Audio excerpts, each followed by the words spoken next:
지금 이 순간 내 목소리가 너희의 귀에 닿고 있다면 잠시 눈을 감고 마음속을 들여다보라. 그 안에 무엇이 있는가? 어떤 빛이 있는가? 혹은 어둠이 가득한가? 나는 오늘 너희에게 아주 오래된 진리 하나를 전하고자 한다. 그것은 바로 이것이다. 마음이 밝으면 인생도 밝아진다는 것. 이 말은 단순해 보이지만 그 안에는 우주의 모든 법칙이 담겨 있다. 나는 수많은 세월 동안 사람들을 보아왔다. 궁궐에서 태어나 온갖 부귀영화를 누리면서도 얼굴에 그림자가 드리운 이들을 보았고, 가난한 움막에 살면서도 맑은 미소를 잃지 않는 이들을 보았다. 병들어 누워 있으면서도 평온한 이들이 있었고, 건강한 몸으로 달리면서도 불안에 떠는 이들이 있었다. 무엇이 이들을 갈라놓았을까? 무엇이 한 사람을 평화롭게 하고 다른 사람을 괴롭게 했을까? 그것은 바로 마음의 상태였다. 마음이 밝은 사람은 어떤 환경에서도 빛을 발견했고, 마음이 어두운 사람은 아무리 좋은 조건 속에 있어도 그림자만을 보았다. 마음의 밝음이란 무엇일까? 이것은 지식이 많다는 뜻이 아니다. 책을 많이 읽었다거나 세상 이치를 많이 안다는 것과는 다르다. 마음의 밝음이란 있는 그대로를 볼 수 있는 힘이다. 구름에 가려지지 않은 맑은 하늘처럼, 먼지가 앉지 않은 거울처럼 자기 자신과 세상을 있는 그대로 바라볼 수 있는 상태를 말한다. 이것을 우리는 지혜라고 부른다. 하지만 이 지혜는 머리로만 이해하는 것이 아니다. 온몸으로, 온 마음으로 체득하는 것이다. 마음이 밝다는 것은 또한 자각이 있다는 뜻이다. 지금 이 순간 내가 무엇을 느끼고 있는지, 무엇을 생각하고 있는지, 어떤 감정이 일어나고 있는지를 선명하게 알아차리는 것이다. 대부분의 사람들은 자기 마음을 모른다. 화가 났는지도 모르고 화를 내고, 슬픈지도 모르고 눈물을 흘린다. 두려운지도 모르고 도망치고, 집착하는지도 모르고 붙들고 늘어진다. 하지만 마음이 밝은 사람은 지금 이 순간 자기 안에서 무슨 일이 일어나고 있는지를 환히 안다. 그래서 그는 감정에 휘둘리지 않는다. 감정을 억누르는 것이 아니라 그것을 있는 그대로 바라보고 이해하고 받아들인다. 마음의 밝음은 자비와도 깊이 연결되어 있다. 자기 자신을 있는 그대로 볼 수 있는 사람은 다른 사람도 있는 그대로 볼 수 있다. 그는 남의 약점을 비난하지 않는다. 왜냐하면 자기 안에도 그런 약점이 있음을 알기 때문이다. 그는 남의 고통을 외면하지 않는다. 왜냐하면 그 고통이 자기 고통과 다르지 않음을 알기 때문이다. 밝은 마음은 따뜻한 마음이다. 차가운 분석이 아니라 따뜻한 이해가 있는 것이다. 그렇다면 마음은 왜 어두워지는가? 이것을 이해하는 것이 매우 중요하다. 마음이 어두워지는 첫 번째 이유는 집착이다. 우리는 끊임없이 무언가를 붙들고 늘어진다. 가진 것을 잃지 않으려 하고, 없는 것을 얻으려 하고, 좋은 것은 영원히 지속되기를 바라고, 나쁜 것은 절대 오지 않기를 바란다. 이 집착이 마음을 어둡게 한다. 왜냐하면 세상의 모든 것은 변하기 때문이다. 변하는 것을 붙들려 하면 우리는 필연적으로 괴로워진다. 어느 마을에 부자가 살았다. 그는 평생 재산을 모으는 일에만 집중했다. 밭을 사고 집을 짓고 금은 보화를 모았다. 그의 창고는 가득 찼다. 하지만 그의 마음은 텅 비어 있었다. 아니, 텅 빈 것이 아니라 불안으로 가득 차 있었다. 그는 밤마다 도둑이 올까봐 잠을 이루지 못했다. 불이 날까봐 두려웠고, 자식들이 재산을 낭비할까봐 걱정했다. 그는 많이 가졌지만 행복하지 않았다. 어느 날 큰 병이 들어 그는 누워버렸다. 의원이 와서 말했다. 이 병은 약으로 고칠 수 없습니다. 마음의 병입니다. 부자는 눈물을 흘리며 물었다. 그렇다면 어떻게 해야 합니까? 의원은 조용히 말했다. 내려놓으십시오. 붙들고 있는 모든 것을 내려놓으십시오. 부자는 처음에는 이해할 수 없었다. 하지만 죽음이 가까이 오자 그는 깨달았다. 자기가 평생 모은 것들을 하나도 가져갈 수 없다는 것을. 그제야 그는 손을 펼쳤다. 그러자 신기한 일이 일어났다. 병이 낫기 시작한 것이다. 그는 남은 생을 재산을 나누며 살았다. 그리고 말했다. 내가 평생 찾던 것은 창고에 있지 않았다. 내 마음속에 있었다. 마음을 어둡게 하는 두 번째 것은 탐욕이다. 탐욕은 집착보다 더 강렬하다. 그것은 끝없이 더 많은 것을 원한다. 하나를 가지면 둘을 원하고 둘을 가지면 열을 원한다. 탐욕은 결코 만족하지 않는다. 그것은 마치 바닷물을 마시는 것과 같다. 마시면 마실수록 더 목이 마르다. 탐욕에 사로잡힌 사람은 자기가 가진 것을 보지 못한다. 오직 자기가 갖지 못한 것만을 본다. 그래서 그는 항상 결핍을 느낀다. 그의 눈에는 세상이 온통 부족해 보인다. 어느 농부가 있었다. 그는 작은 밭을 가지고 있었는데 그것으로도 충분히 먹고 살 수 있었다. 하지만 그는 이웃의 큰 밭을 보고 부러워했다. 그래서 그는 밤낮으로 일해서 돈을 모아 밭을 조금씩 늘려갔다. 그런데 밭이 늘어날수록 그의 일은 더 많아졌다. 그는 더 이상 가족과 시간을 보낼 수 없었고 친구들과 웃을 여유도 없었다. 그저 밭을 돌보고 또 돌보았다. 어느 날 그는 쓰러졌다. 과로로 인한 것이었다. 누워서 천장을 바라보며 그는 문득 깨달았다. 자기가 처음 가졌던 작은 밭, 그것만으로도 충분히 행복할 수 있었다는 것을. 하지만 자기는 더 많은 것을 원하느라 그 행복을 놓쳐버렸다는 것을.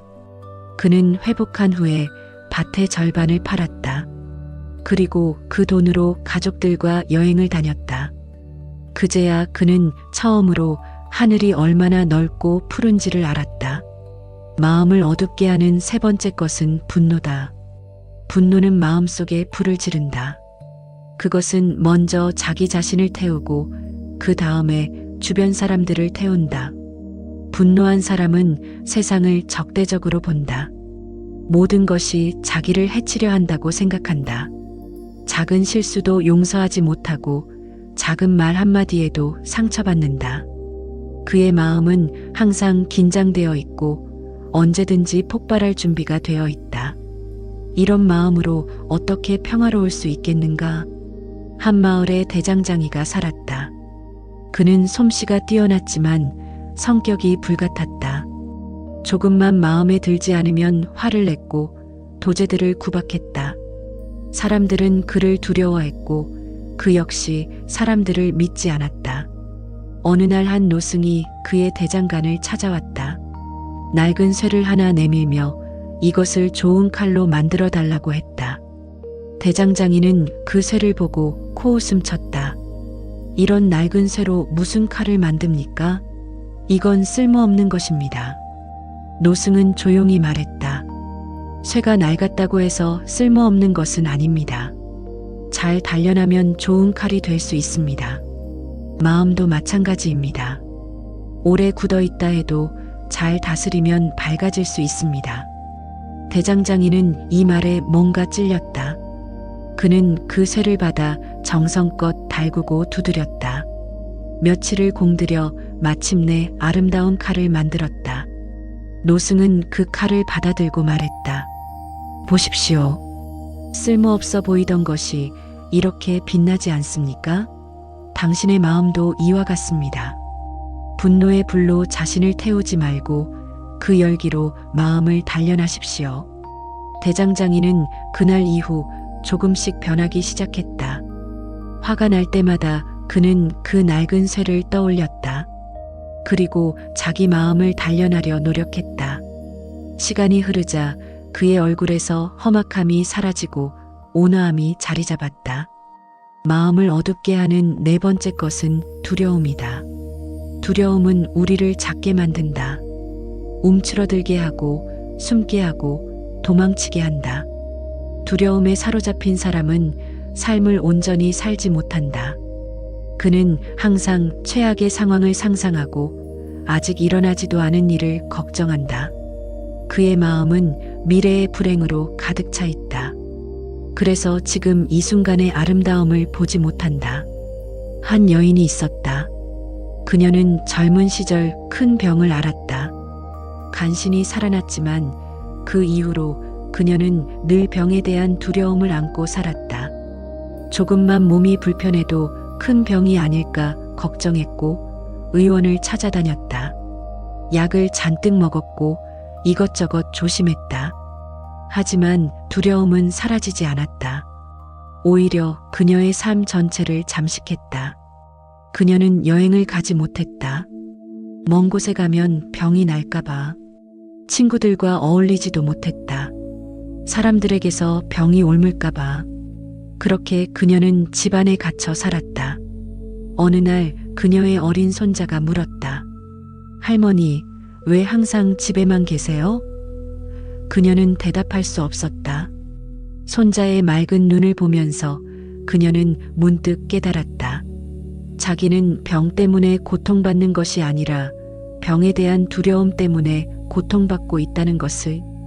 그날 이후 그녀는 조금씩 밖으로 나가기 시작했다. 처음에는 무서웠다.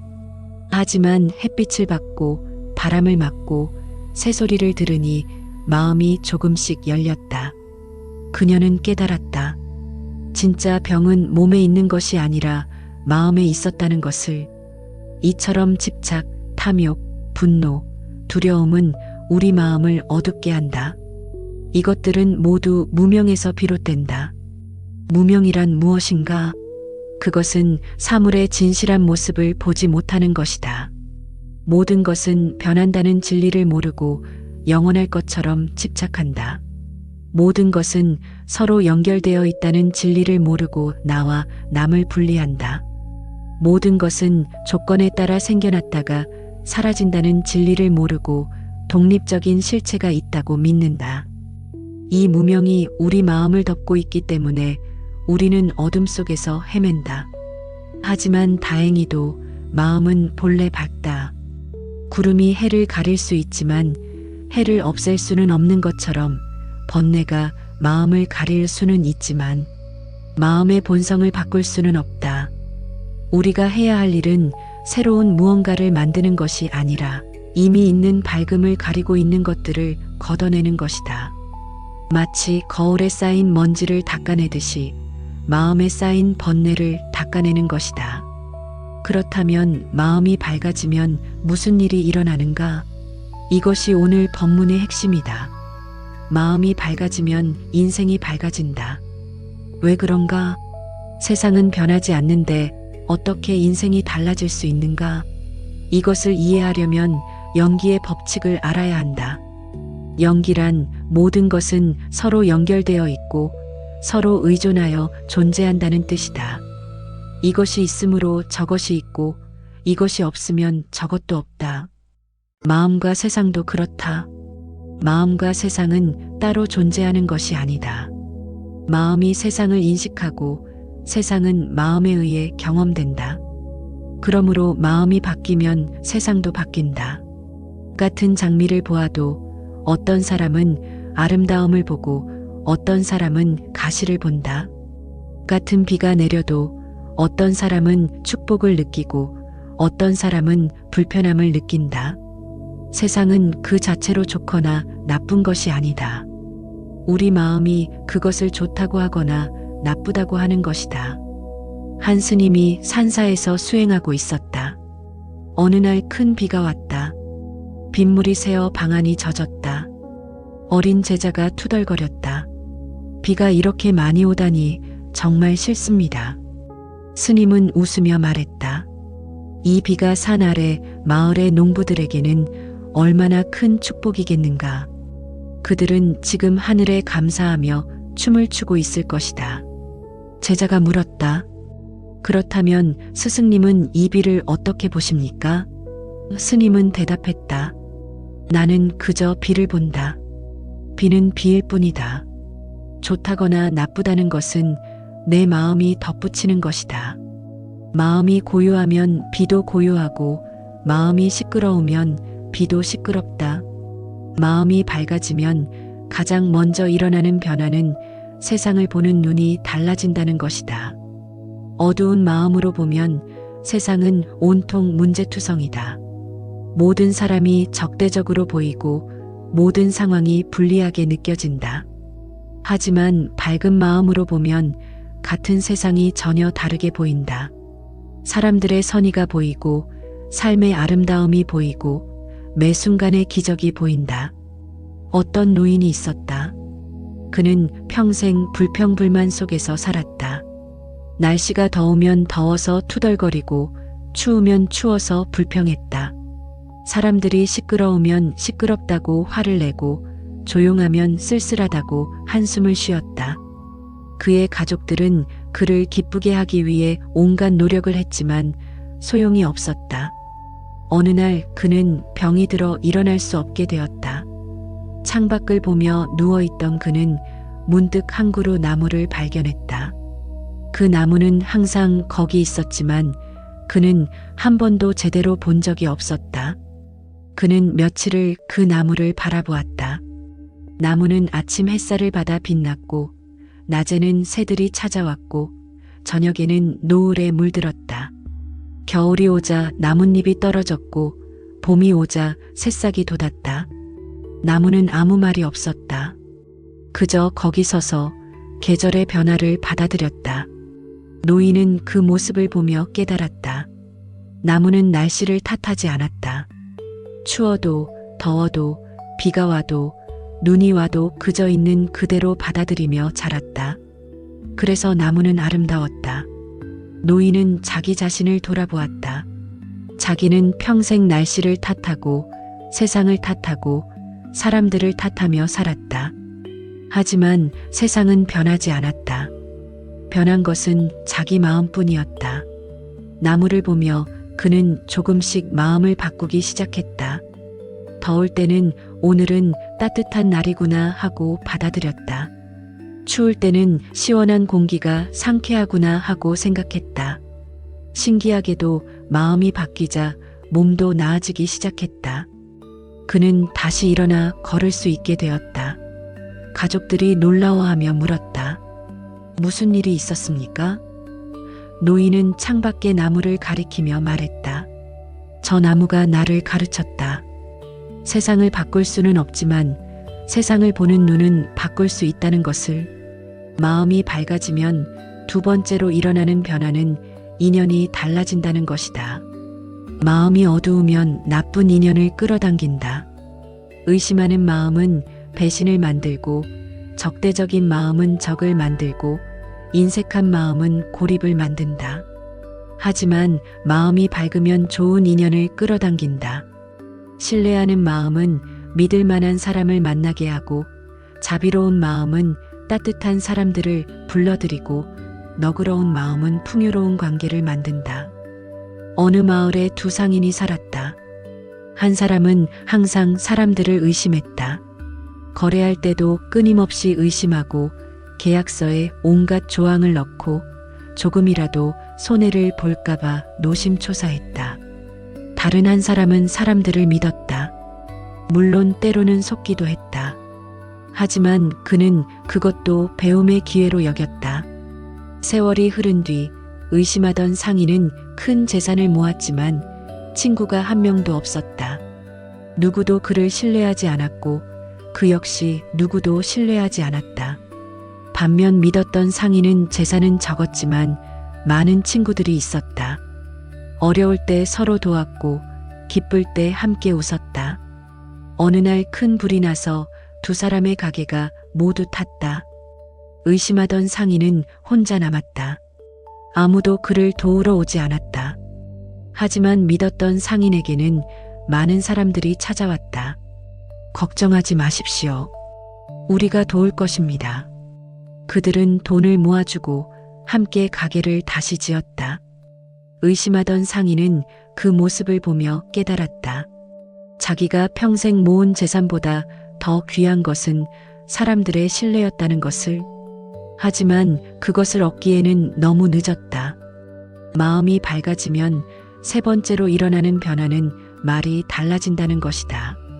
어두운 마음에서는 어두운 말이 나온다. 불평, 비난, 욕설, 거짓말이 나온다.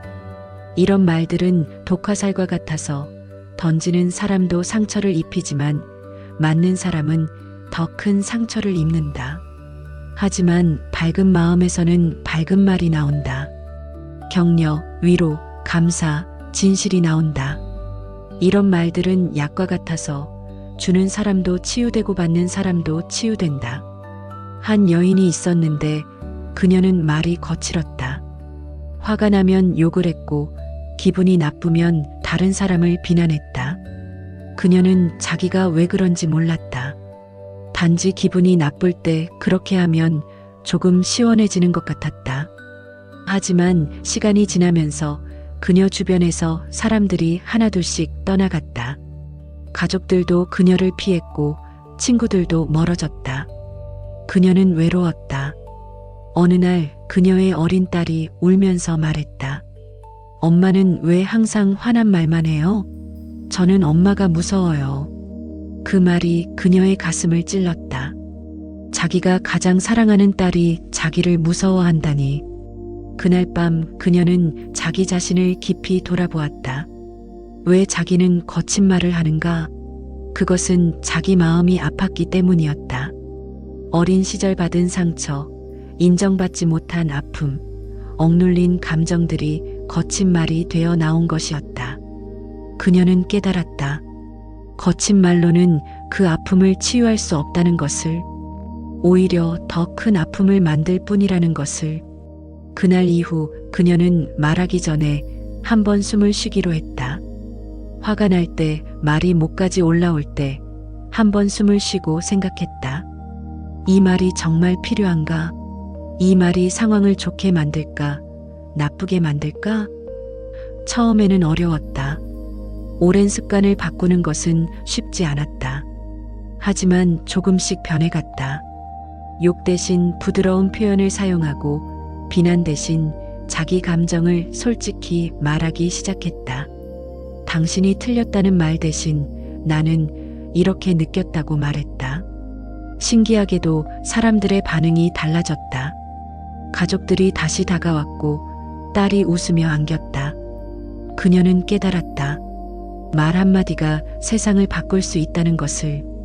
마음이 밝아지면 네 번째로 일어나는 변화는 행동이 달라진다는 것이다. 어두운 마음은 어두운 행동을 낳는다. 폭력, 도둑질, 사기, 배신 같은 것들이다. 이런 행동들은 당장은 이익을 가져다 주는 것처럼 보이지만 결국은 더 큰 괴로움을 만든다. 하지만 밝은 마음은 밝은 행동을 낳는다. 보시, 친절, 정직, 헌신 같은 것들이다. 이런 행동들은 당장은 손해인 것처럼 보일 수 있지만 결국은 더 큰 복을 가져온다. 한 어부가 있었다. 그는 가난했지만 정직했다. 어느 날 그는 바다에서 큰 물고기를 잡았다. 그것을 팔면 한 달치 생활비를 벌 수 있었다. 하지만 그 물고기의 뱃속에서 진주 목걸이가 나왔다. 분명 누군가가 바다에 빠뜨린 것이었다. 어부는 고민했다. 이것을 가지면 가난에서 벗어날 수 있었다. 아무도 모를 것이었다. 하지만 그의 마음이 허락하지 않았다. 그는 마을에 가서 목걸이를 잃어버린 사람이 있는지 물었다. 며칠 후 한 부인이 나타났다. 그녀는 돌아가신 어머니의 유품인 목걸이를 배를 타다가 떨어뜨렸다고 했다. 어부는 목걸이를 돌려주었다. 부인은 감격해서 살해를 하려 했지만 어부는 거절했다. 이것은 당신 것입니다. 제가 가질 수 없습니다. 부인은 감동받아 눈물을 흘리며 말했다. 세상에 이런 분이 계시다니 감사합니다. 그날 밤 어부는 가난했지만 마음이 평화로웠다. 그는 올바른 일을 했다는 것을 알았다. 그리고 며칠 후 신기한 일이 일어났다. 그 부인의 남편이 어부를 찾아왔다. 그는 부유한 선주였는데 어부의 정직함에 감동받아 그에게 큰 배를 하나 맡기겠다고 했다. 어부는 그렇게 가난에서 벗어났다. 하지만 그가 얻은 것은 돈만이 아니었다. 그는 자기 자신을 존중할 수 있었고, 밤에 편히 잠들 수 있었고, 아이들에게 떳떳할 수 있었다.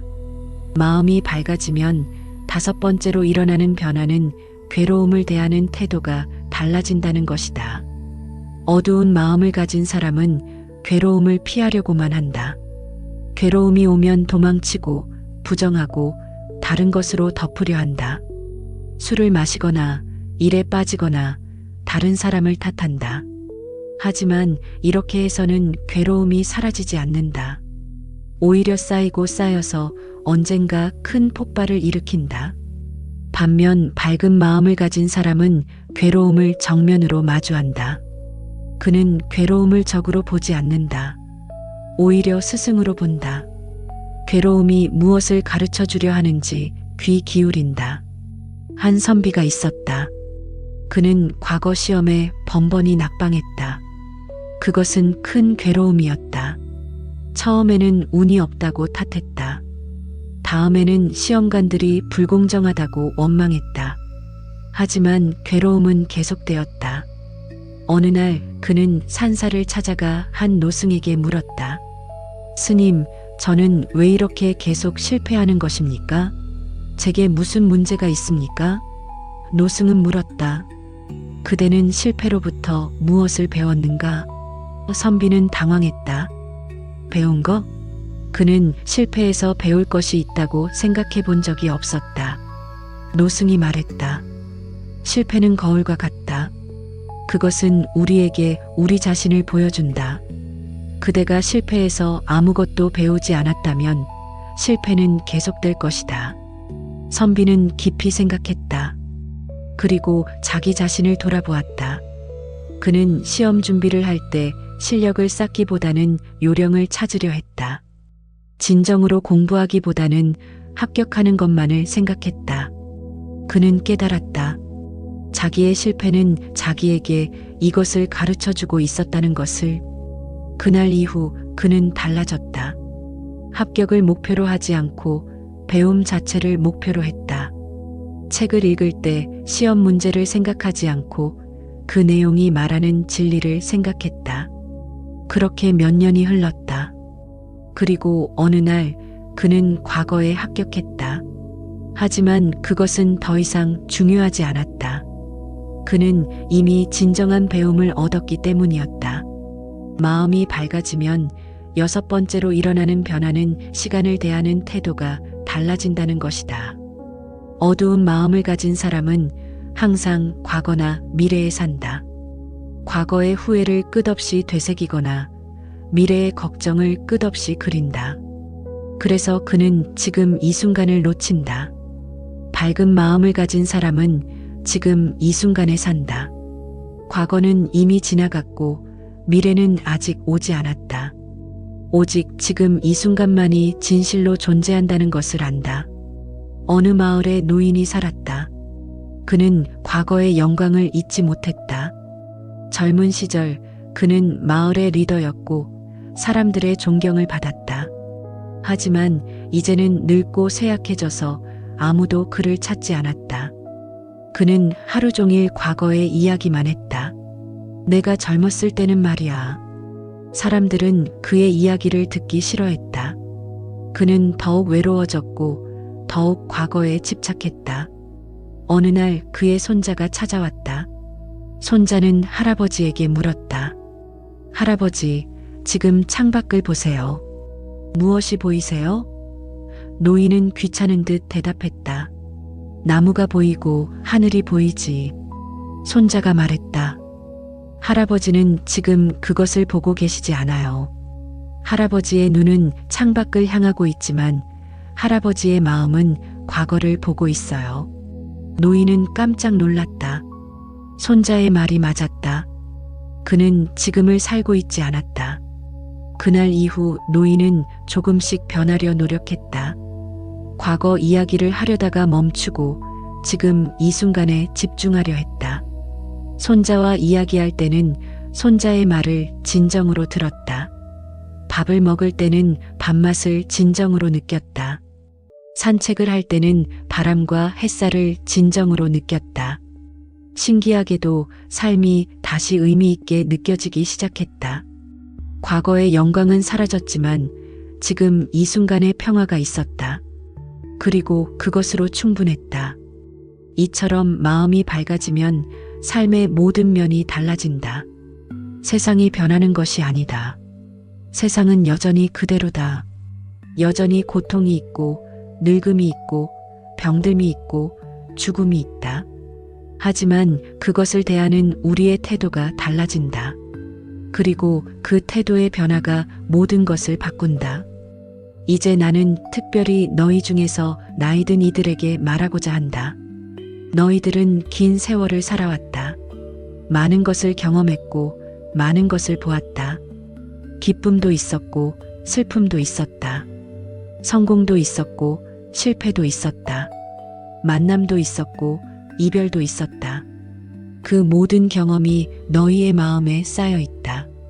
어떤 이들은 그것이 무거운 짐이 되었을 것이다. 과거의 상처가 아직도 아프고 지나간 후회가 마음을 무겁게 하고 잃어버린 것들에 대한 그리움이 가슴을 저미게 할 것이다. 나이가 들면 마음이 무거워지기 쉽다. 왜 그런가? 첫째는 상실이 많아지기 때문이다. 젊은 시절에 건강을 잃고 사랑하는 사람들을 잃고 역할을 잃고 때로는 자신의 능력까지 잃는다. 이 모든 상실이 마음을 무겁게 한다. 둘째는 시간이 부족하다고 느끼기 때문이다. 앞으로 남은 시간이 지나온 시간보다 짧다는 것을 알기에 조급함과 불안함이 생긴다. 셋째는 후회가 많아지기 때문이다. 되돌릴 수 없는 선택들, 하지 못한 일들, 하지 말았어야 할 일들이 마음을 괴롭힌다. 한 노인이 있었다. 그는 평생 가족을 위해 일했다. 자식들을 키우고 집을 마련하고 빚을 갚았다. 그런데 이제 자식들은 다 자라서 각자의 삶을 살고 집은 텅 비었다. 그는 문득 깨달았다. 자기는 가족을 위해 살았지만 정작 가족과 함께 있는 시간은 거의 없었다는 것을. 일하느라 바빠서 아이들과 놀아주지 못했고 피곤해서 아내와 이야기하지 못했다. 그는 후회했다. 그때 조금만 더 시간을 냈더라면. 이 후회가 그를 괴롭혔다. 밤마다 잠을 이루지 못하고 과거를 되새기며 한숨을 쉬었다. 어느 날 그는 옛 친구를 만났다. 친구는 그의 이야기를 듣고 조용히 말했다. 자네가 후회하는 그 과거는 당시에는 자네가 할 수 있는 최선이었네. 자네는 가족을 사랑했기에 일했고 책임을 다하기 위해 애썼지. 그것이 잘못은 아니었네. 다만 이제는 다른 방식으로 사랑할 때가 된 것일 뿐이네. 노인은 그 말에 눈이 번쩍 떴다. 친구가 계속 말했다. 과거를 바꿀 수는 없지만 지금을 바꿀 수는 있네. 지금이라도 자식들에게 전화하고 손자들과 시간을 보내고 아내와 산책을 하게. 후회하는데 시간을 쓰지 말고 지금 할 수 있는 일을 하게. 노인은 깨달았다. 후회는 과거를 바꾸지 못한다. 하지만 지금의 행동은 미래를 바꿀 수 있다. 그날 이후 그는 달라졌다. 과거에 집착하지 않고 지금 할 수 있는 사랑을 실천했다. 자식들에게 전화해서 그들의 이야기를 들었다. 손자들을 돌보며 함께 웃었다. 아내와 손을 잡고 걸었다. 과거를 되돌릴 수는 없었지만 지금을 아름답게 만들 수는 있었다. 나이 든 이들이 겪는 또 다른 어려움은 외로움이다. 사랑하는 사람들이 하나둘 떠나가고 친구들이 멀어지고 때로는 자기 자신도 낯설어진다. 몸은 말을 듣지 않고 기억은 흐릿해지고 세상은 너무 빠르게 변해서 따라가기 어렵다. 이런 외로움 속에서 마음은 더욱 어두워지기 쉽다. 한 할머니가 있었다. 그녀의 남편은 몇 년 전에 세상을 떠났고 자식들은 멀리 살았다. 그녀는 혼자 큰 집에 살았다. 처음에는 괜찮았다. 집안일을 하고 텔레비전을 보고 이웃과 이야기를 나누었다. 하지만 시간이 갈수록 외로움이 커졌다. 텔레비전을 켜도 소리만 들릴 뿐 내용이 들어오지 않았다. 이웃들도 바빠서 자주 만날 수 없었다. 그녀는 하루 종일 말 한마디 하지 않는 날도 많았다. 그렇게 외로움 속에서 그녀는 점점 작아졌다. 밖에 나가기도 싫었고 사람 만나기도 싫었다. 그저 집안에 틀어박혀 지내는 날들이 계속되었다. 어느 날 이웃집에 젊은 부부가 이사를 왔다. 그들에게는 어린 아기가 있었는데 아기가 자주 울었다. 할머니는 처음에는 시끄럽다고 생각했다. 하지만 어느 날 문득 그 울음소리가 다르게 들렸다. 그것은 생명의 소리였다. 누군가가 살아있다는 소리였다. 할머니는 용기를 내어 이웃집 문을 두드렸다. 젊은 엄마는 피곤한 얼굴로 문을 열었다. 할머니는 조심스럽게 말했다. 제가 아기를 조금 돌봐드릴까요? 젊은 분들은 쉬셔야죠. 엄마는 감격했다. 할머니는 그날부터 가끔 아기를 돌봐주기 시작했다. 아기를 안고 있으면 따뜻했다. 작은 생명이 자기 품에서 숨쉬는 것을 느낄 수 있었다. 아기가 웃으면 할머니도 웃었다. 그렇게 조금씩 할머니의 마음에 빛이 돌아왔다. 외로움은 여전했지만 이제는 견딜만 했다. 자기가 누군가에게 필요한 존재라는 것, 그것만으로도 충분했다. 나이 든 이들이 마음을 밝히는 것은 쉽지 않다. 오랜 세월 쌓인 습관을 바꾸기는 어렵다. 하지만 불가능하지 않다. 아니, 오히려 나이 든 이들에게는 젊은이들에게 없는 장점이 있다. 그것은 경험이다. 많은 것을 겪었기에 무엇이 진짜 중요한지 안다. 젊은 시절에는 명예, 돈, 성공에 집착했지만 이제는 그것들이 얼마나 허무한지 안다. 사랑, 관계, 평화가 진짜 중요하다는 것을 안다. 이 알미 마음을 밝히는 출발점이 될 수 있다. 마음을 밝힌다는 것은 과거를 부정하는 것이 아니다. 과거의 모든 경험을 인정하고 받아들이되 그것에 묶이지 않는 것이다. 상처를 없었던 일로 만들 수는 없다. 하지만 그 상처를 껴안고 치유할 수는 있다. 후회를 지울 수는 없다. 하지만 그 후회로부터 배우고 성장할 수는 있다. 마음을 밝힌다는 것은 과거 위에 새로운 등불을 올리는 일이다. 어둠을 없애는 것이 아니라 빛을 더하는 것이다. 늦었다고 생각할 때가 가장 이른 때다. 많은 이들이 말한다. 이제 나이가 많아서, 이제 늦었어. 하지만 그것은 진실이 아니다. 마음을 바꾸는데 나이는 상관없다. 100살이어도 마음을 밝힐 수 있다. 아니, 오히려 인생의 황혼기야말로 마음을 밝히기에 가장 좋은 시기다. 더 이상 세상의 일에 쫓기지 않고, 더 이상 남의 시선을 의식하지 않고, 오직 자기 자신과 마주할 수 있는 시간이기 때문이다. 한 노승이 있었다. 그는 평생 수행했지만 깨달음을 얻지 못했다. 젊었을 때는 나는 아직 젊으니까 시간이 있다고 생각했다. 중년이 되어서는 아직 늦지 않았다고 생각했다. 하지만 어느덧 80이 되었고 그는 여전히 깨닫지 못했다. 그는 절망했다. 나는 평생을 수행했는데 왜 아직도 깨닫지 못했는가? 어느 날 그는 선배 스님을 찾아가 물었다. 선배 스님은 100살이 넘었지만 눈빛이 맑았다. 스승님, 저는 언제쯤 깨달을 수 있습니까? 선배 스님이 웃으며 말했다. 언제쯤이라니? 지금이 아니고 언제겠는가? 노승은 당황했다. 하지만 저는 아직... 선배 스님이 말을 끊었다. 자네는 평생을 아직이라는 말 속에서 살았네. 아직 젊으니까, 아직 시간이 있으니까, 아직 준비가 안 되었으니까. 이 아직이 자네를 막고 있었네. 깨달음은 미래에 있지 않네. 지금 이 순간에 있네. 노승은 그 말에 번개를 맞은 듯 했다. 그는 깨달았다. 자기가 깨닫지 못한 것은 능력이 부족해서가 아니었다. 지금 이 순간을 외면하고 미래만 바라봤기 때문이었다. 그는 그 자리에서 깊은 명상에 들어갔다. 과거도 미래도 내려놓고 오직 지금 이 순간, 들숨과 날숨만을 바라보았다. 그리고 마침내 80평생을 찾던 그것을 발견했다. 그것은 먼 곳에 있지 않았다. 늘 가까이 지금 여기에 있었다. 그렇다면 구체적으로 어떻게 마음을 밝힐 수 있는가? 이제 실천의 방법을 이야기하고자 한다.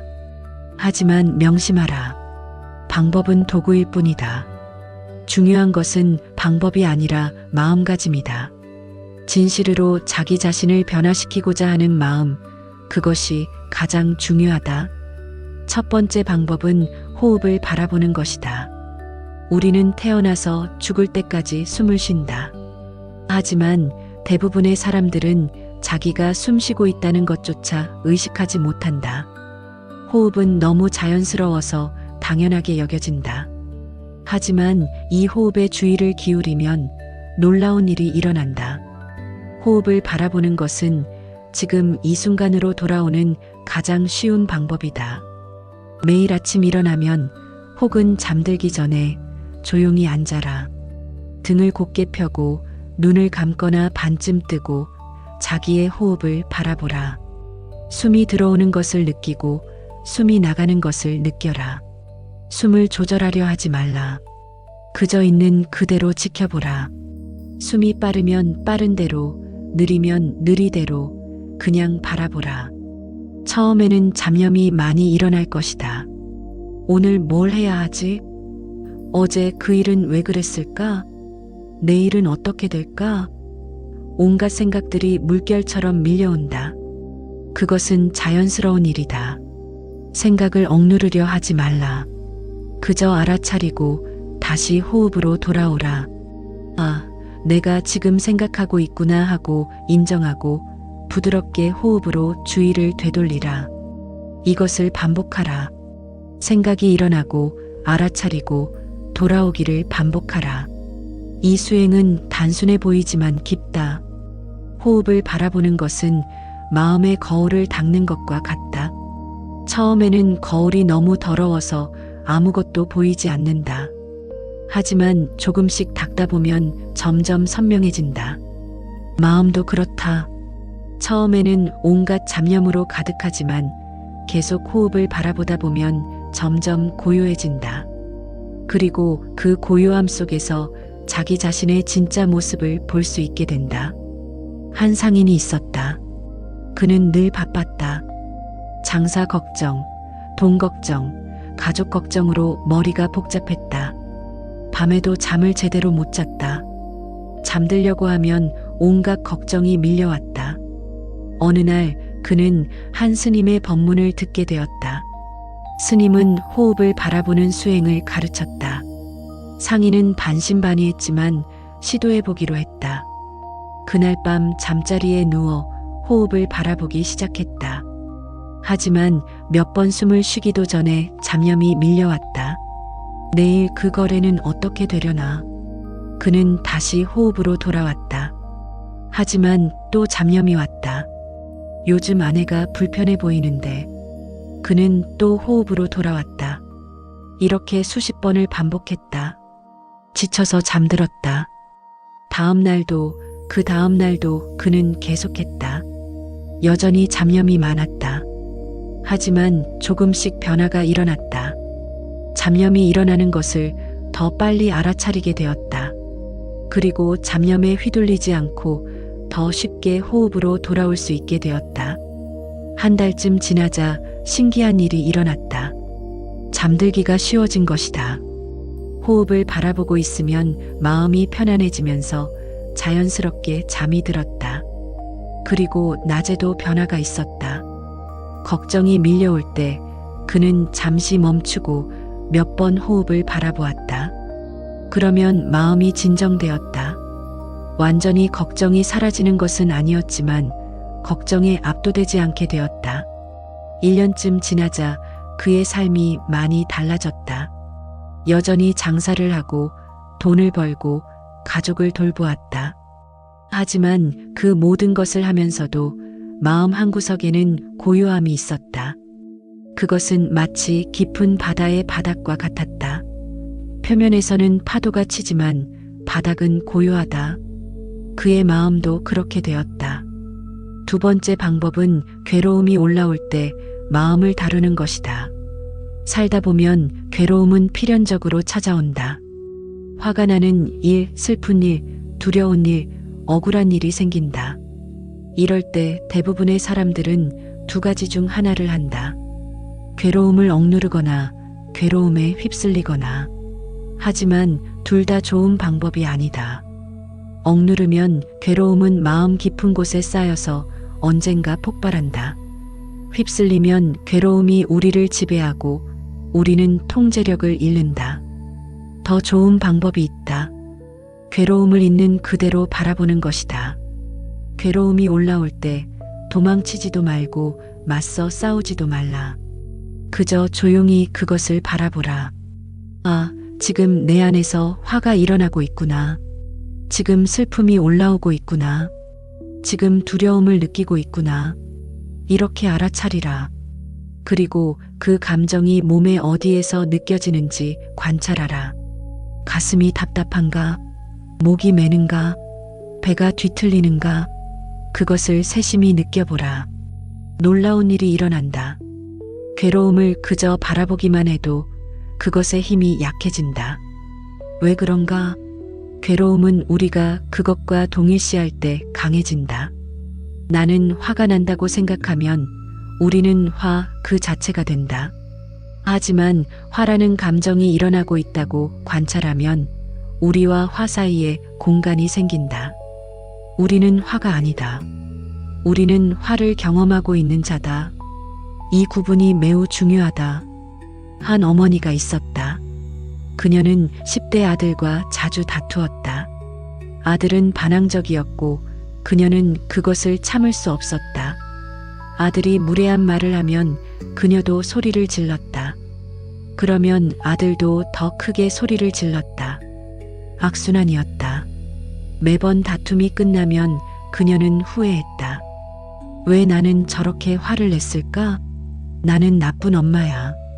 하지만 다음번에도 똑같은 일이 반복되었다.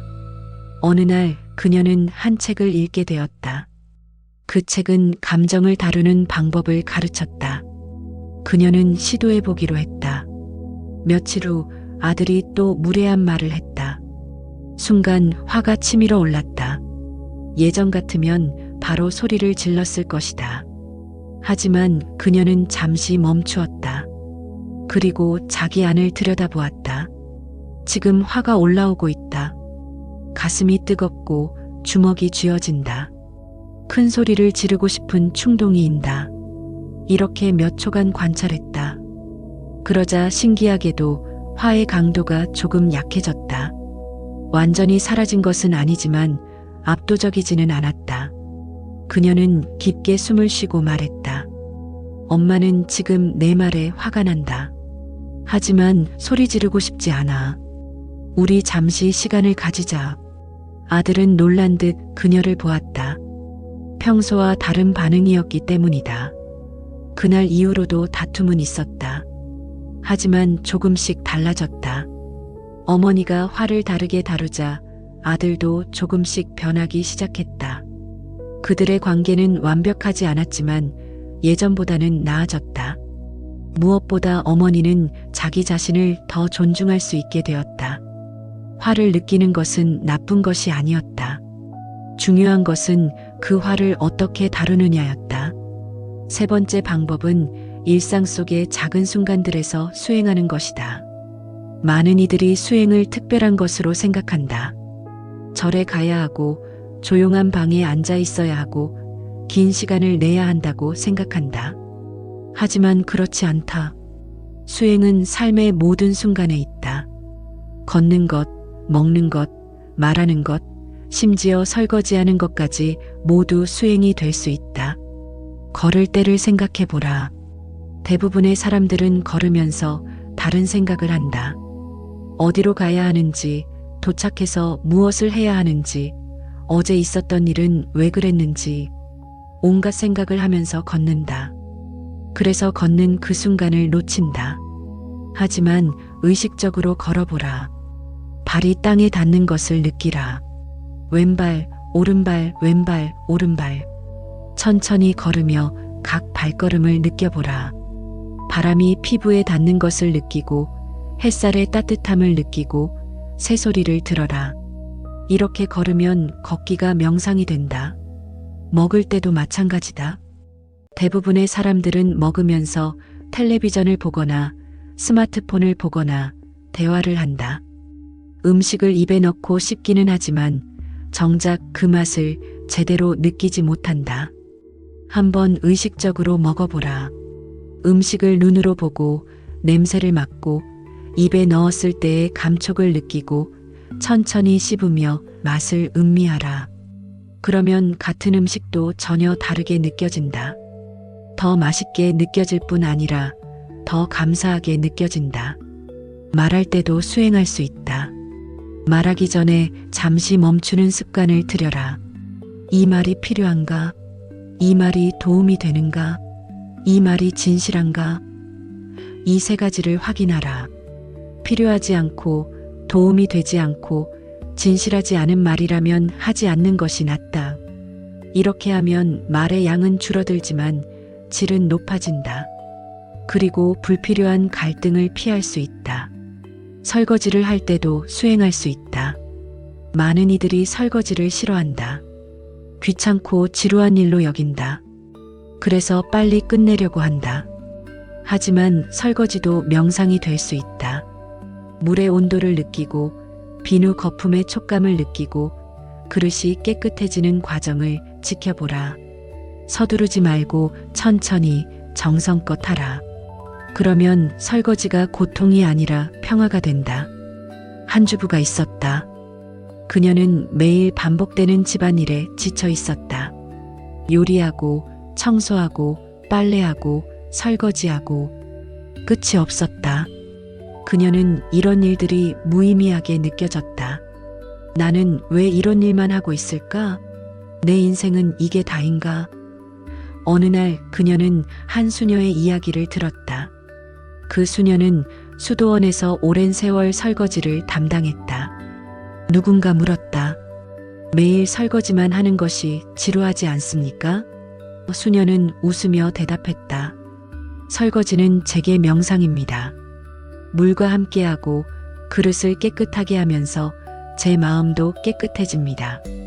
주부는 이 말에 깊은 인상을 받았다. 그녀는 생각했다. 나도 한번 해보자.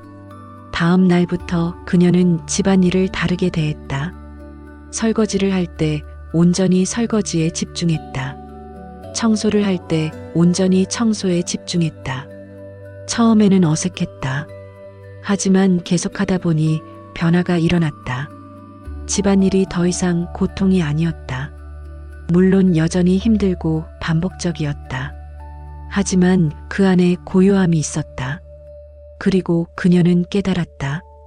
중요한 것은 무엇을 하느냐가 아니라 어떻게 하느냐였다. 어떤 일이든 의식을 가지고 하면 의미가 생겼다. 네 번째 방법은 집착을 내려놓는 것이다. 우리는 끊임없이 무언가를 붙들고 있다. 물건, 사람, 지위, 명예, 심지어 생각과 신념까지. 하지만 세상의 모든 것은 변한다. 변하는 것을 붙들려 하면 괴로움이 생긴다. 집착을 내려놓는다는 것은 사랑하지 않는다는 뜻이 아니다. 오히려 더 깊이 사랑하되 소유하지 않는 것이다. 존중하되 통제하지 않는 것이다. 즐기되 집착하지 않는 것이다. 어떻게 집착을 내려놓을 수 있을까? 첫째, 무상을 깊이 관찰하라. 모든 것은 변한다는 진리를 머리로만 아는 것이 아니라 몸으로 느껴라. 계절이 바뀌는 것을 보라. 어린아이가 자라는 것을 보라. 꽃이 피었다가 지는 것을 보라. 자기 몸이 늙어가는 것을 느껴라. 이 모든 것이 무상을 가르친다. 변하지 않는 것은 아무것도 없다. 이것을 깊이 이해하면 집착이 얼마나 헛된 것인지 알게 된다. 둘째, 감사를 연습하라. 무언가를 가졌을 때 그것이 영원할 것처럼 당연하게 여기지 말라. 매일매일이 선물이라고 생각하라. 건강한 것, 사랑하는 사람이 곁에 있는 것, 밥을 먹을 수 있는 것, 이 모든 것이 당연하지 않다. 언젠가는 잃게 될 것들이다. 그러니 지금 감사하라. 감사하는 마음은 집착을 느슨하게 한다. 셋째, 손을 펴는 연습을 하라. 물질적으로든 정신적으로든 무언가를 내려놓는 연습을 하라. 오래 쓰지 않는 물건을 누군가에게 주라. 옳다고 고집하던 생각을 내려놓고 다른 관점을 들어보라. 상처를 주었던 사람을 용서하라. 이런 작은 내려놓음들이 쌓이면 큰 집착도 내려놓을 수 있게 된다. 한 부자가 있었다. 그는 평생 재산을 모았는데 특히 아끼는 것이 하나 있었다. 그것은 조상 대대로 내려온 옥 도장이었다. 아름답고 귀한 것이어서 그는 이것을 무엇보다 소중히 여겼다. 어느 날 도둑이 들어 옥 도장을 훔쳐갔다. 부자는 크게 충격을 받았다. 밤낮으로 도둑을 찾으려 애썼고 많은 돈을 들여 수소문했다. 하지만 도장은 찾을 수 없었다. 그는 괴로워했다. 밥맛도 없고 잠도 오지 않았다. 가족들이 걱정할 정도였다. 어느 날 그는 한 노승을 만났다. 부자가 자기 사연을 이야기하자 노승이 물었다. 그 도장이 없으면 당신은 호흡할 수 없습니까? 아니요. 밥을 먹을 수 없습니까? 아니요. 사랑하는 가족이 사라집니까? 아니요. 그렇다면 왜 그것 때문에 진짜 소중한 것들을 놓치고 있습니까? 부자는 그 말에 깜짝 놀랐다. 노승의 말이 맞았다. 도장은 잃어버렸지만 진짜 소중한 것들은 여전히 자기 곁에 있었다. 하지만 그는 도장에만 집착하느라 그것들을 보지 못하고 있었다. 그날 이후 부자는 달라졌다. 도장을 완전히 잊은 것은 아니었다. 여전히 아쉬웠다. 하지만 그것에 매이지 않았다. 그는 깨달았다. 진짜 보물은 물건이 아니라 지금 이 순간 함께 있는 사람들, 살아 숨쉬고 있다는 그 자체라는 것을. 신기하게도 마음을 놓자 몇 달 후에 도장이 돌아왔다. 도둑이 양심의 가책을 느끼고 돌려준 것이었다. 하지만 부자는 더 이상 예전처럼 그것에 집착하지 않았다. 그는 도장을 박물관에 기증했다. 많은 사람들이 볼 수 있게 하는 것이 낫습니다. 이것은 제 것이 아닙니다. 잠시 제가 맡아두었을 뿐입니다. 다섯 번째 방법은 자비를 키우는 것이다. 자비란 다른 이의 고통을 함께 아파하고 그 고통을 덜어주고자 하는 마음이다. 자비는 마음을 밝히는 가장 강력한 방법 중 하나다. 왜냐하면 자비는 우리를 자기중심적 사고에서 벗어나게 하기 때문이다. 우리가 괴로운 것은 대부분 자기 자신에게만 관심이 집중되어 있기 때문이다. 하지만 자비를 실천하면 시야가 넓어진다. 나만이 아니라 다른 이들도 괴로워하고 있다는 것을 알게 된다. 그리고 그 괴로움을 함께 나누면 나의 괴로움도 가벼워진다. 자비를 어떻게 키울 수 있을까? 먼저 자기 자신에게 자비를 베풀라. 많은 이들이 자기 자신에게 가혹하다. 실수하면 자책하고 부족한 면만 보고 스스로를 비난한다. 하지만 자기 자신을 사랑하지 못하면 다른 이를 진정으로 사랑할 수 없다. 자기 자신에게 친절하라. 실수했을 때 나는 인간이다. 실수할 수 있다고 받아들이라. 부족한 점이 있을 때 나는 완벽하지 않지만 그래도 괜찮다고 인정하라. 다음으로 가까운 사람들에게 자비를 베풀라. 가족, 친구들을 보라. 그들도 괴로워하고 있다. 겉으로는 괜찮아 보일 수 있지만 누구나 자기만의 고통을 안고 산다. 그들의 입장이 되어 보라. 왜 그들이 그렇게 행동하는지, 무엇이 그들을 힘들게 하는지 이해하려 노력하라. 판단하지 말고 이해하려 하라. 그 다음으로 어려운 사람들에게 자비를 베풀라. 나를 힘들게 하는 사람, 싫어하는 사람, 심지어 나를 해친 사람에게까지. 이것은 쉽지 않다. 하지만 그들도 괴로움 속에서 그런 행동을 하는 것이다. 행복한 사람은 남을 해치지 않는다. 남을 해치는 사람은 자기 자신이 먼저 아프다. 이것을 이해하면 미움보다는 연민이 생긴다. 마지막으로 모든 존재에게 자비를 확장하라. 사람만이 아니라 동물, 식물, 모든 생명에게. 나아가 나를 모르는 사람들, 멀리 있는 사람들, 심지어 아직 태어나지 않은 미래 세대에게까지. 모든 존재가 행복하기를, 모든 존재가 고통에서 벗어나기를, 모든 존재가 평화롭기를 이렇게 기원하라. 한 의사가 있었다. 그는 능력 있고 부유했지만 차가운 사람이었다. 환자를 대할 때도 기계적이었다. 병을 치료하되 사람은 보지 않았다. 어느 날 그 자신이 큰 병에 걸렸다. 수술을 받고 입원했는데 그때 처음으로 환자가 되는 것이 어떤 것인지 알았다. 두려움, 외로움, 무력감. 그는 간호사의 따뜻한 손길 하나에도 눈물이 났다. 의사의 친절한 말 한마디에도 위로받았다. 회복 후 그는 달라졌다. 환자를 대할 때 전과 같지 않았다. 병뿐 아니라 사람을 보았다. 그들의 두려움을 이해했고 그들의 고통에 공감했다. 진료 시간이 길어졌지만 환자들의 만족도는 높아졌다. 그는 깨달았다. 진짜 치유는 약만으로 되는 것이 아니라는 것을. 자비심이 함께할 때 비로소 완전한 치유가 일어난다는 것을. 6번째 방법은 용서를 실천하는 것이다. 용서는 마음을 밝히는 가장 강력한 도구 중 하나다. 우리는 누구나 상처를 안고 산다. 누군가에게 받은 상처, 자기 자신에게 준 상처. 이 상처들이 마음을 무겁게 한다. 용서는 이 무거운 짐을 내려놓는 것이다. 많은 이들이 용서를 오해한다. 용서가 상대방의 잘못을 인정하는 것이라고 생각한다. 혹은 상대방과 다시 친해지는 것이라고 생각한다. 하지만 그렇지 않다. 용서는 무엇보다 자기 자신을 위한 것이다. 누군가를 미워하고 원망하고 복수하고 싶은 마음을 품고 있으면 그것은 독을 마시고 상대방이 죽기를 바라는 것과 같다. 결국 고통받는 것은 자기 자신이다. 용서는 상대방의 잘못이 없었다고 말하는 것이 아니다. 잘못은 잘못이다. 하지만 그 잘못에 자기 마음을 묶어두지 않는 것이다. 과거에 일어난 일은 바꿀 수 없다. 하지만 그것에 대한 우리의 태도는 바꿀 수 있다. 용서는 과거를 지우는 것이 아니라 과거로부터 자유로워지는 것이다. 용서는 단번에 일어나지 않는다. 특히 큰 상처일수록 시간이 걸린다. 그것은 과정이다.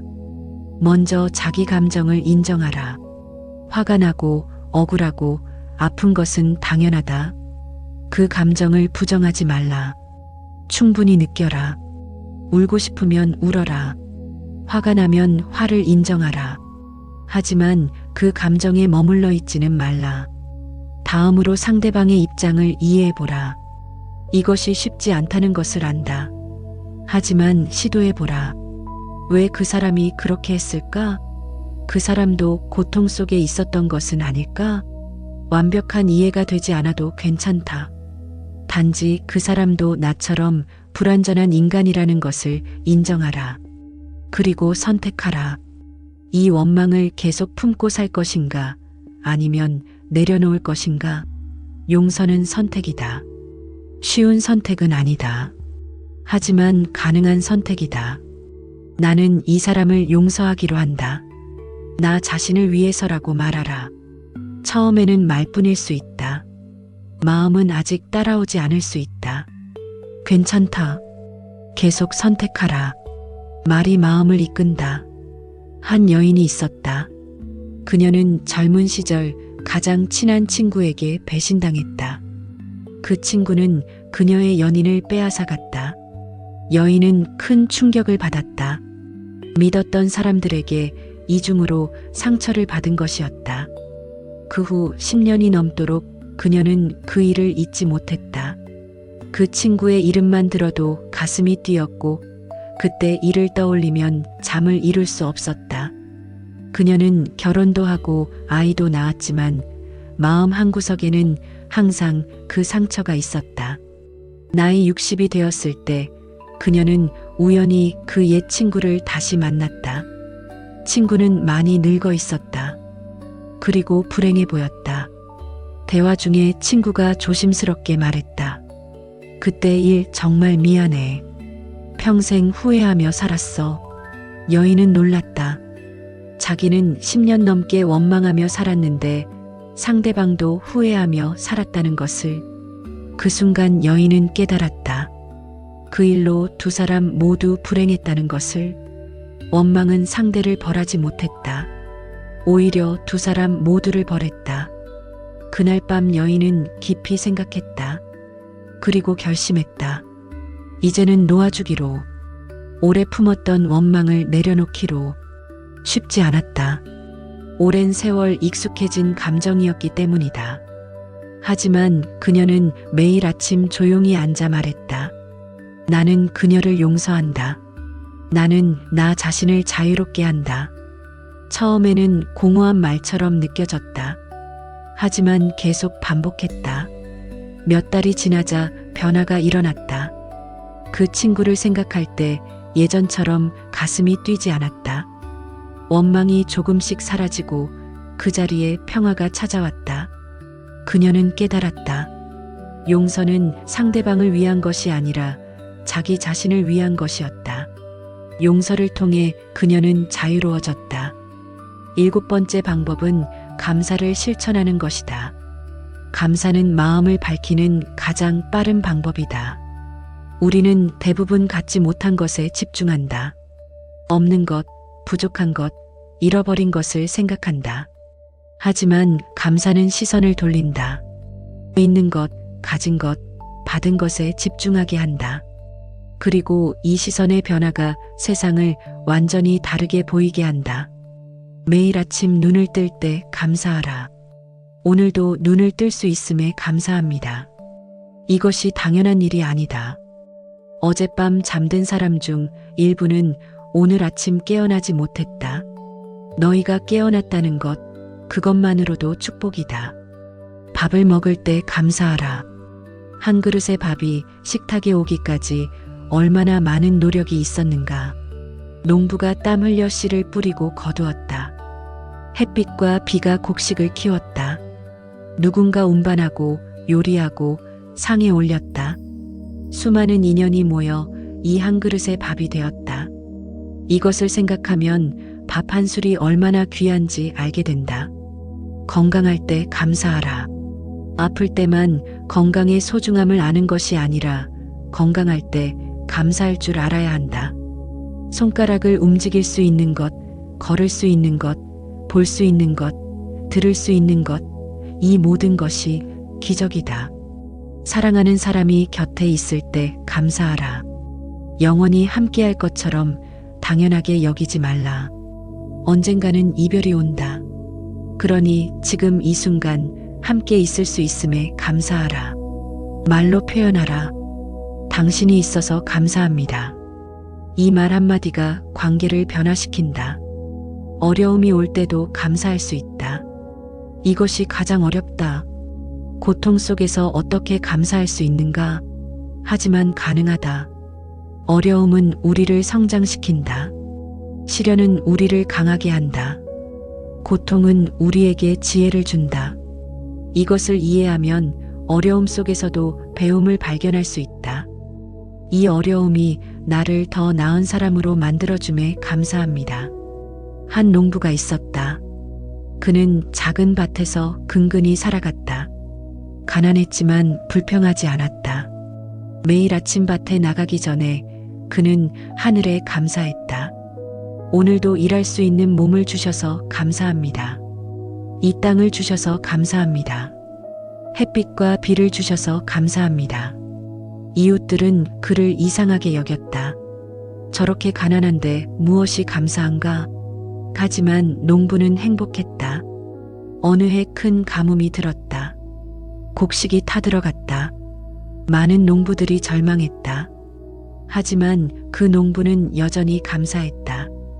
비가 오지 않지만 아직 생명이 있음에 감사합니다.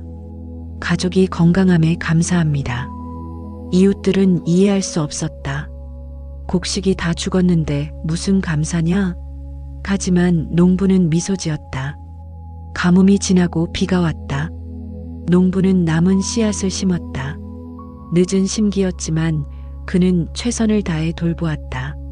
신기하게도 그의 밭은 다른 밭보다 더 잘 자랐다. 사람들이 물었다. 어떻게 이렇게 잘 자랐습니까? 농부는 대답했다. 감사하는 마음으로 돌봤습니다. 한 포기 한 포기가 얼마나 귀한지 알았기에 정성을 다했습니다. 그의 수확은 다른 어느 해보다 좋았다. 하지만 더 중요한 것은 그의 마음이었다. 풍년이든 흉년이든 그의 마음은 항상 감사로 가득했고 그래서 항상 평화로웠다. 8번째 방법은 단순하게 사는 것이다. 현대인들은 너무 많은 것을 가지려 한다. 많은 물건, 많은 정보, 많은 관계, 많은 일. 이 모든 것이 마음을 복잡하게 만든다. 단순함은 마음을 밝게 한다. 꼭 필요한 것만 가지고 꼭 해야 할 일만 하고 진짜 의미 있는 관계만 유지하라. 물건을 줄여라. 집안을 둘러보라. 얼마나 많은 물건이 사용되지 않은 채 쌓여 있는가?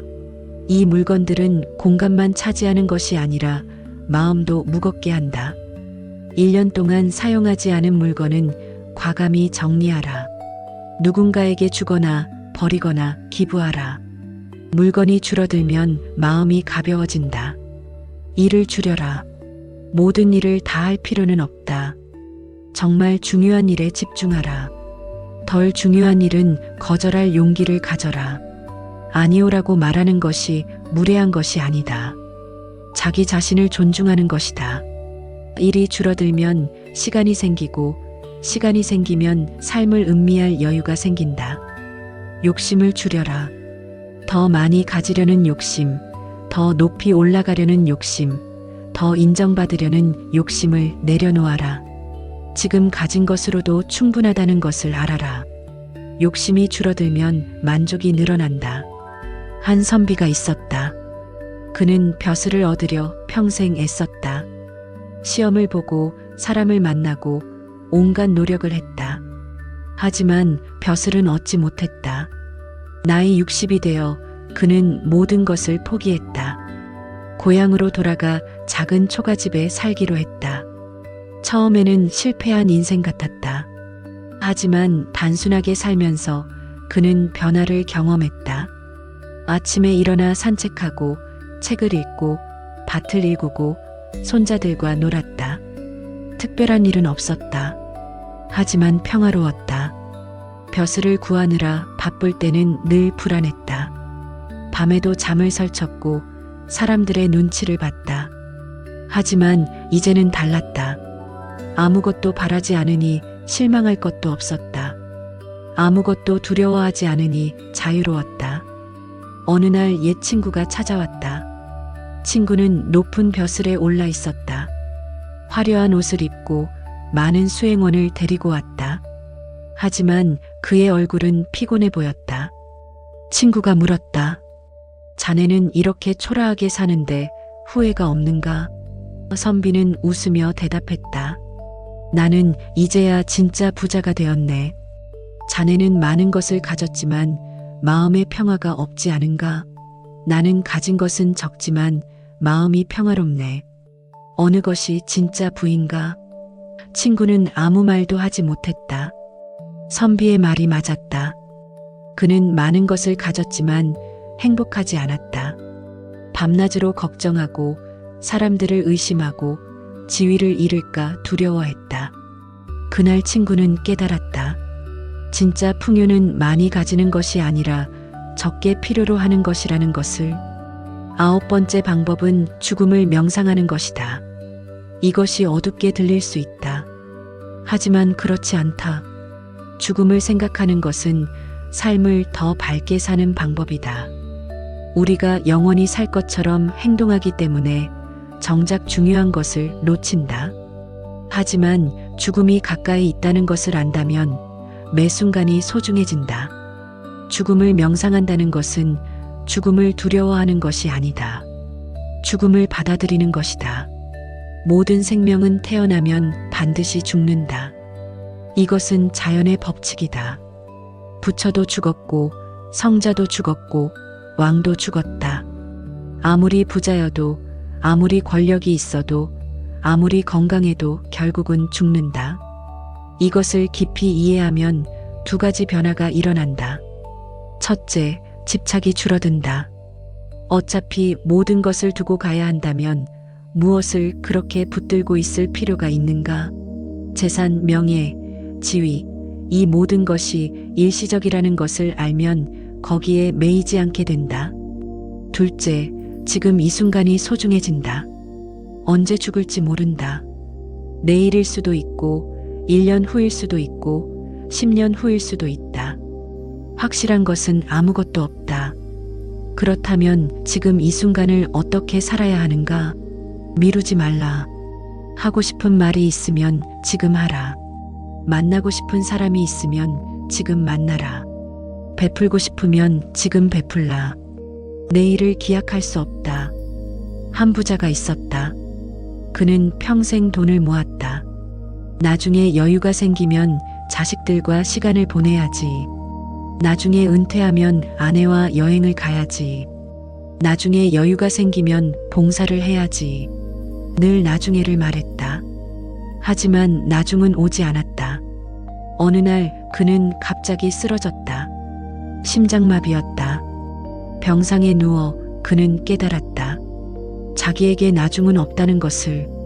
자식들은 자랐고 아내는 늙었고 봉사할 기회는 지나갔다. 그는 평생 모은 돈을 보며 눈물을 흘렸다. 이 돈으로 무엇을 하려 했던가? 이 돈이 지금 무슨 소용인가? 다행히 그는 회복했다. 그리고 삶을 완전히 바꿨다. 더 이상 나중을 기다리지 않았다. 지금 할 수 있는 일을 지금 했다. 자식들과 대화하고 아내와 산책하고 이웃을 도왔다. 재산의 절반을 기부했다. 사람들이 물었다. 왜 갑자기 그러십니까? 그는 대답했다. 나는 죽음을 보았습니다. 그리고 깨달았습니다.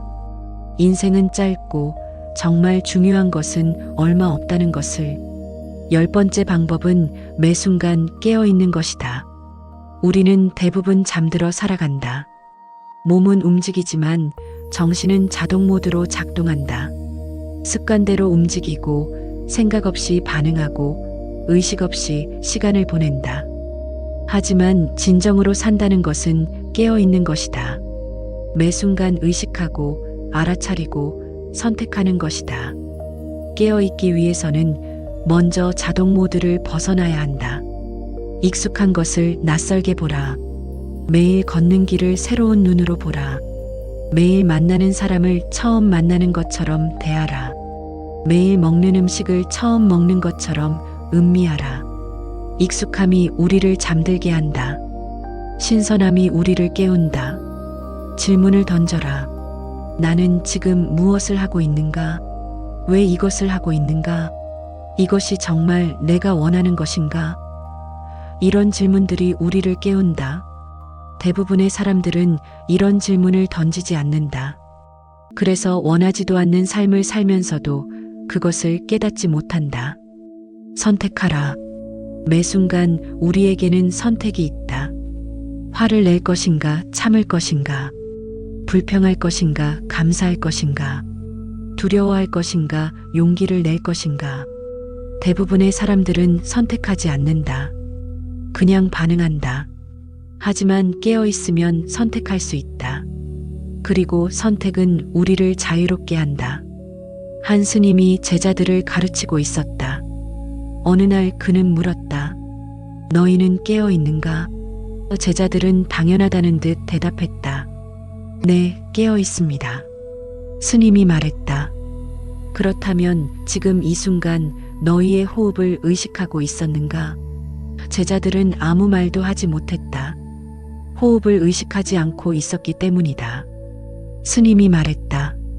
너희는 깨어 있다고 생각하지만 실은 잠들어 있었다. 진정으로 깨어 있다는 것은 매 순간을 의식하는 것이다. 그날 이후 제자들은 달라졌다. 매 순간 자기 자신을 의식하려 노력했다. 걸을 때 걷고 있음을 알고, 먹을 때 먹고 있음을 알고, 생각할 때 생각하고 있음을 알았다. 처음에는 어려웠다. 금방 잊어버리고 다시 자동 모드로 돌아갔다. 하지만 계속 연습했다. 그리고 시간이 지나자 놀라운 변화가 일어났다. 삶이 생생해진 것이다. 같은 하루를 살아도 전과는 다르게 느껴졌다. 더 풍부하고 더 의미 있고 더 아름다웠다. 이제 나는 너희에게 마지막 이야기를 하고자 한다. 옛날 어느 마을에 한 노인이 살았다. 그는 평생을 괴롭게 살았다. 가난하고 병들고 외로웠다. 사람들은 그를 불쌍히 여겼다. 하지만 이상하게도 노인의 얼굴에는 항상 평화가 있었다. 어느 날 젊은이가 노인에게 물었다. 할아버지, 어떻게 그렇게 평온할 수 있습니까? 할아버지의 삶은 너무나 힘들지 않습니까? 노인은 잠시 생각하다가 대답했다. 내가 젊었을 때 나는 행복하지 않았다. 많은 것을 원했지만 얻지 못했기 때문이다. 나는 부자가 되고 싶었고, 유명해지고 싶었고, 사람들의 존경을 받고 싶었다. 하지만 그 어느 것도 이루지 못했다. 나는 괴로워하며 살았다. 중년이 되어서도 마찬가지였다. 여전히 많은 것을 바랐고, 여전히 얻지 못했다. 분노와 좌절 속에서 살았다. 하지만 나이가 들면서 나는 깨달았다. 내가 괴로웠던 것은 가난해서가 아니었다. 마음이 가난했기 때문이었다. 행복하지 못했던 것은 가진 것이 없어서가 아니었다.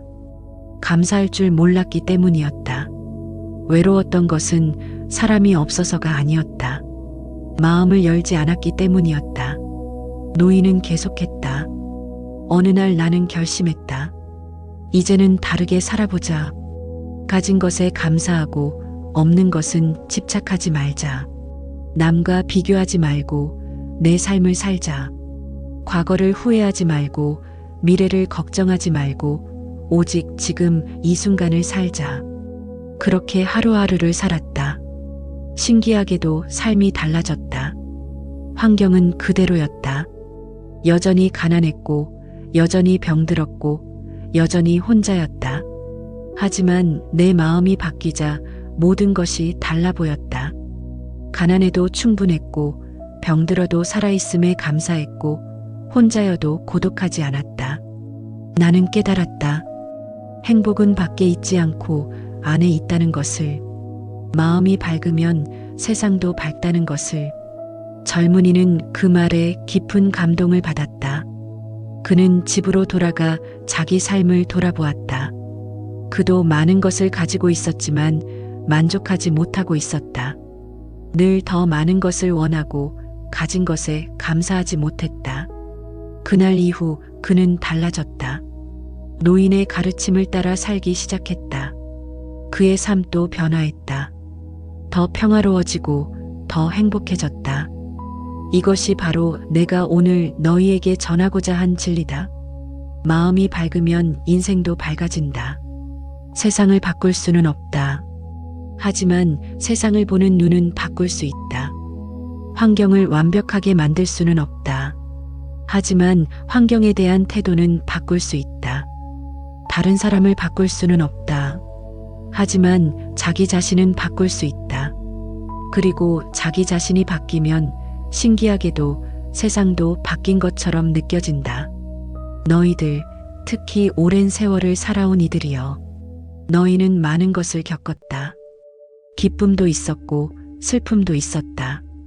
성공도 있었고 실패도 있었다. 사랑도 있었고 상실도 있었다. 이 모든 경험이 너희를 만들었다. 그것을 부정하지 말라. 하지만 그것에 묶이지도 말라. 과거에 상처가 있다면 그것을 인정하라. 아픈 것이 당연하다. 하지만 그 상처가 너희의 전부는 아니다. 상처 위에 새살이 돋듯이 마음의 상처 위에도 새로운 평화가 자랄 수 있다. 용서하라. 다른 사람을, 자기 자신을, 그리고 삶 자체를 용서하라. 후회가 있다면 그것도 인정하라. 다르게 할 수 있었을 것이라고 생각하는 것이 당연하다. 하지만 과거는 바꿀 수 없다. 오직 지금과 미래만 바꿀 수 있다. 후회를 에너지로 바꿔라. 그때 하지 못했던 것을 지금이라도 하자. 그때 하지 말았어야 할 것을 지금은 하지 말자. 외로움이 있다면 그것과 친구가 되라. 외로움을 적으로 보지 말라. 외로움은 우리에게 고독을 가르친다. 고독은 두려운 것이 아니다.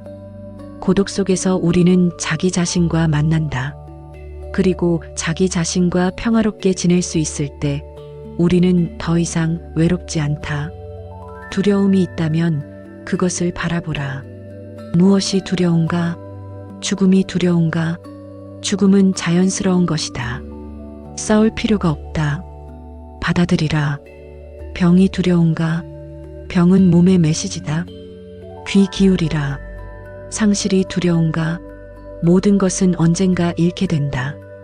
하지만 그것이 지금의 소중함을 빼앗아 가게 하지 말라. 나이가 들었다고 해서 끝난 것이 아니다. 오히려 시작이다. 젊은 시절에는 바빠서, 중년에는 책임이 많아서 진정으로 자기 자신을 돌보지 못했다. 하지만 이제는 시간이 있다. 이제는 할 수 있다. 마음을 밝히는 일을 시작할 수 있다. 늦었다고 생각하지 말라. 지금이 바로 그때다. 매일 아침 눈을 뜨면 감사하라. 오늘도 하루를 주셔서 감사합니다. 조용히 앉아 호흡을 바라보라. 5분이면 된다. 길게 할 필요 없다. 짧지만 꾸준히 하라. 그것이 마음의 먼지를 닦아낸다. 하루를 살면서 의식하라. 먹을 때 먹는 것에 집중하고, 걸을 때 걷는 것에 집중하고, 말할 때 말하는 것에 집중하라. 자동으로 살지 말고 깨어서 살아라. 매 순간이 새롭고 매 순간이 소중하다는 것을 기억하라. 감정이 올라올 때 억누르지 말고 휘둘리지도 말라. 그저 바라보라. 아, 이런 감정이 일어나는구나. 인정하고 이해하고 흘려보내라. 구름이 하늘을 지나가듯 감정도 마음을 지나간다. 붙들지 않으면 저절로 사라진다. 사람을 대할 때 자비롭게 대하라. 모든 사람이 자기만의 고통을 안고 산다는 것을 기억하라. 판단하지 말고 이해하려 하라. 비난하지 말고 격려하라. 작은 친절이 큰 변화를 만든다. 물건을 줄이고 욕심을 줄이고 걱정을 줄여라. 단순하게 살아라. 복잡한 것은 마음을 어지럽힌다. 단순한 것은 마음을 고요하게 한다. 꼭 필요한 것만 가지고 진짜 중요한 일만 하라. 죽음을 두려워하지 말라. 죽음은 끝이 아니라 변화다. 낮이 끝나면 밤이 오고, 밤이 끝나면 다시 낮이 온다. 겨울이 끝나면 봄이 온다. 모든 것은 순환한다. 죽음도 이 순환의 일부다. 죽음을 받아들이면 삶이 더 소중해진다. 무엇보다 자기 자신에게 친절하라. 너희는 완벽하지 않다. 실수할 수 있고, 넘어질 수 있고, 잘못할 수 있다. 그것이 인간이다. 자책하지 말라. 대신 일어서라. 다시 시작하라. 매 순간이 새로운 시작이다. 너희들이 이 길을 걷는 것이 쉽지 않을 것이다.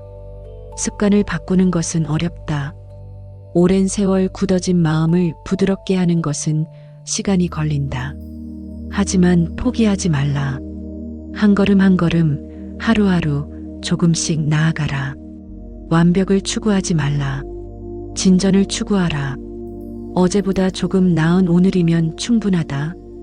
혼자 하기 어려우면 동행을 찾아라.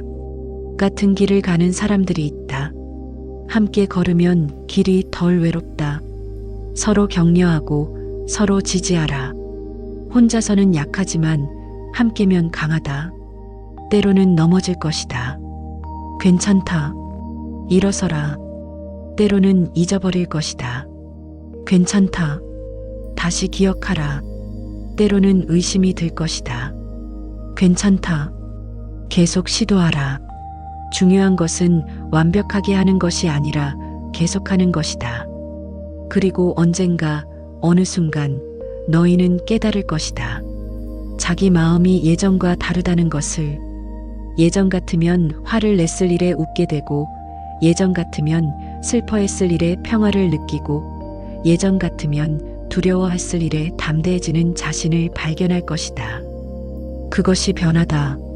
그것이 성장이다. 그것이 마음이 밝아지는 것이다. 그리고 너희 마음이 밝아지면 너희만 밝아지는 것이 아니다. 너희 주변도 밝아진다. 밝은 마음은 등불과 같아서 자기뿐 아니라 주변도 비춘다. 너희가 평화로우면 너희 가족도 평화로워진다. 너희가 자비로우면 너희 이웃도 따뜻해진다. 너희가 감사하면 너희 주변 사람들도 감사하게 된다. 한 사람의 변화가 물결처럼 퍼져나간다. 이것이 세상을 바꾸는 방법이다. 세상을 바꾸려면 먼저 자기 자신을 바꿔야 한다. 큰 혁명이 아니라 작은 변화가 진짜 변화다. 한 사람 한 사람이 자기 마음을 밝히면 결국 세상 전체가 밝아진다. 나는 너희를 믿는다. 너희는 할 수 있다. 너희 안에 이미 그 힘이 있다. 마음의 밝음은 멀리 있지 않다. 그것은 지금 여기 너희 안에 있다. 구름에 가려져 있을 뿐이다. 구름을 걷어내라.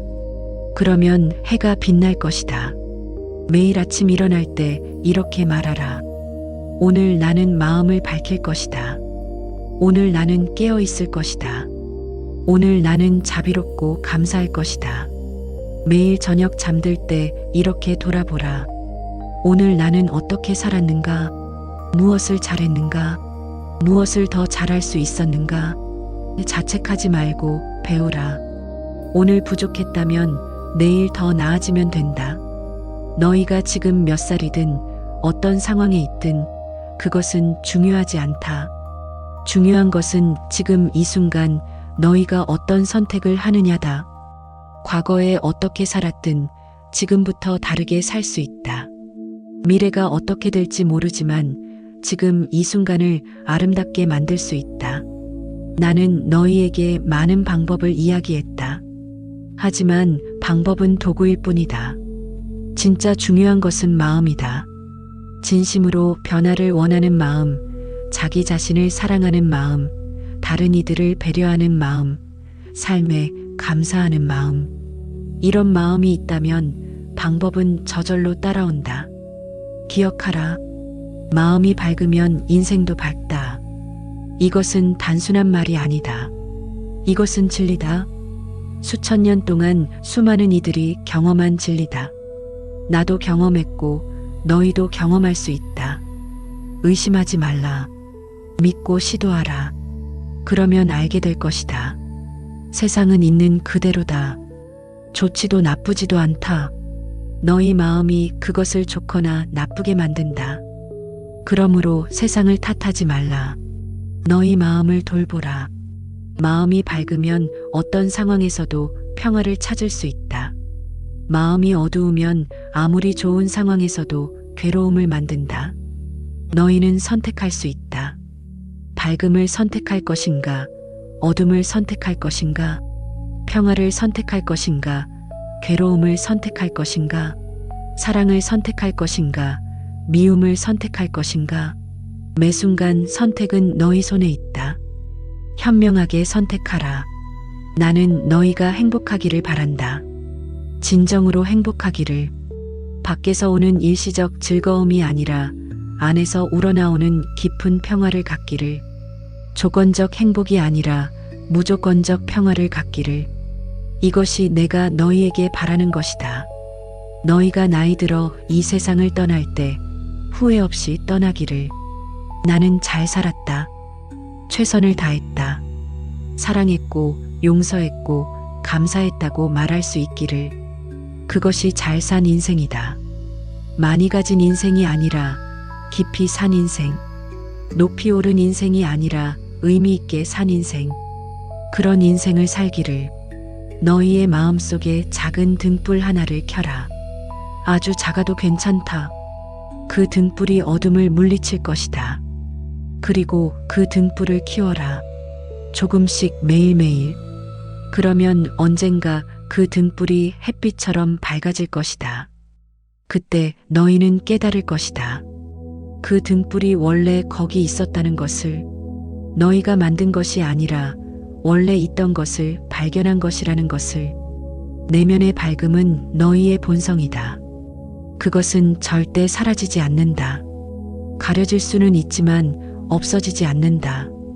구름이 아무리 두꺼워도 그 위에는 여전히 해가 있다. 마음의 번뇌가 아무리 많아도 그 아래에는 여전히 밝음이 있다. 그것을 발견하라. 그것으로 돌아가라. 그것이 너희의 진짜 집이다. 이제 나는 말을 마치려 한다. 하지만 진짜로 말하고 싶은 것은 말로 할 수 없다. 그것은 경험으로만 알 수 있다. 너희가 직접 수행하고 직접 경험하고 직접 깨달아야 한다. 나는 단지 길을 가리킬 뿐이다. 걷는 것은 너희가 해야 한다. 하지만 두려워하지 말라. 너희는 혼자가 아니다. 수많은 이들이 이 길을 걸었고 지금도 걷고 있고 앞으로도 걸을 것이다. 너희도 그 대열에 합류하라. 함께 걷자. 서로를 지지하며 서로를 격려하며 서로를 사랑하며. 마지막으로 이것만 기억하라. 마음이 밝으면 인생도 밝다. 이 진리를 가슴에 새기라. 어려울 때 떠올리라. 의심이 들 때 되새기라. 이것이 너희의 나침반이 되게 하라. 너희들의 마음이 날마다 밝아지기를. 너희들의 인생이 날마다 아름다워지기를. 너희들이 평화와 행복 속에서 살기를. 너희들이 사랑하고 사랑받기를. 너희들이 고통에서 벗어나기를. 너희들이 진정한 자유를 얻기를. 그리고 언젠가 너희 삶의 마지막 순간에 너희가 미소 지으며 눈을 감을 수 있기를.